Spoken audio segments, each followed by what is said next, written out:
Welcome to A Year in the Bible with Daily Grace.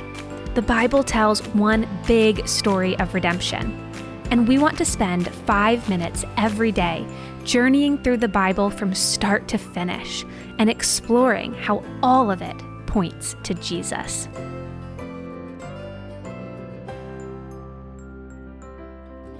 Hey friends, welcome back to another episode of A Year in the Bible with Daily Grace.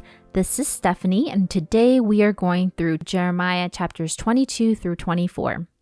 Chapter 22 begins with Jeremiah's 9th message. Jeremiah gives a direct message to the king of Judah and to the house of David. Jeremiah tells them to administer justice and righteousness, rescue the oppressed, refrain from exploiting foreigners and the fatherless and the widow, and don't shed innocent blood. Israel was to put God's justice and righteousness on display. But instead, they chose injustice and idolatry. Again, we're told this: there are blessings for obedience and curses for disobedience. If the king was faithful to God's commands, the throne of David would continue to be filled with kings.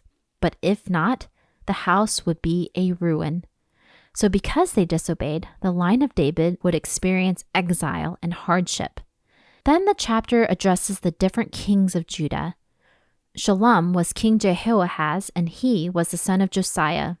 Unlike Josiah, Shallum was a bad king, and we're told he would die in exile. Jehoiakim was another one of Josiah's sons, and he was also a bad king. Unlike his dad, who upheld justice and righteousness, he did the opposite. He would be killed in one of Babylon's sieges. Coniah is short for Jeconiah, and he was the son of Jehoiakim, and he would also be taken into captivity and die. But then we turn to chapter 23, and we read what God will do. Despite the failures of these wicked kings and false leaders, God would remain faithful. He will be the good shepherd and gather the remnant. Soon, there will be a king who will obey the Lord's commands and act justly and righteously. Jeremiah introduces this shepherd king as the righteous branch of David. He is the Lord of our righteousness, the one who would fulfill mankind's great need for righteousness. This is a direct prophecy about Jesus. He is the shoot or branch out of David's family, and he will rule over God's people. He would be wise and administer justice and righteousness. He would save and secure the people. He is nothing like the false prophets and priests who engage in evil. God warns the people not to listen to those people. They were not the mouthpiece of God. They were falsely preaching peace and safety. Ultimately, they weren't caring for the people by helping them turn away from evil. So again and again, we read that the Lord is against them. God warns them to not falsely claim to have a word from God.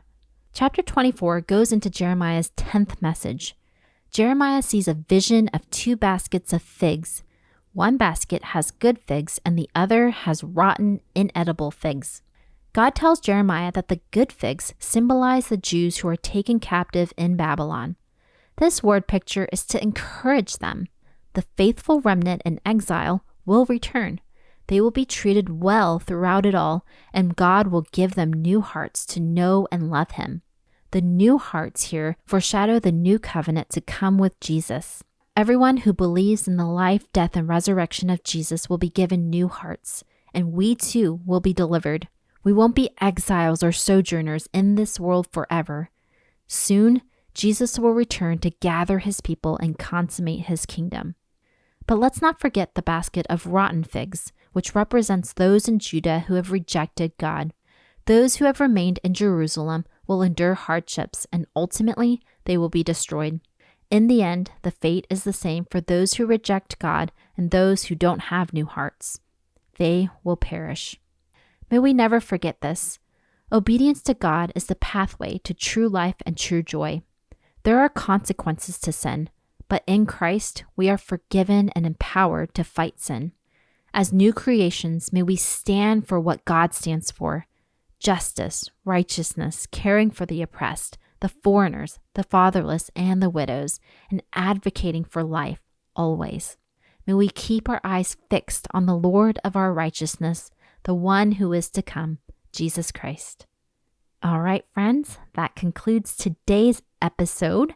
Thanks for listening, and you can find additional resources on our websites or on Instagram, so be sure to find us there.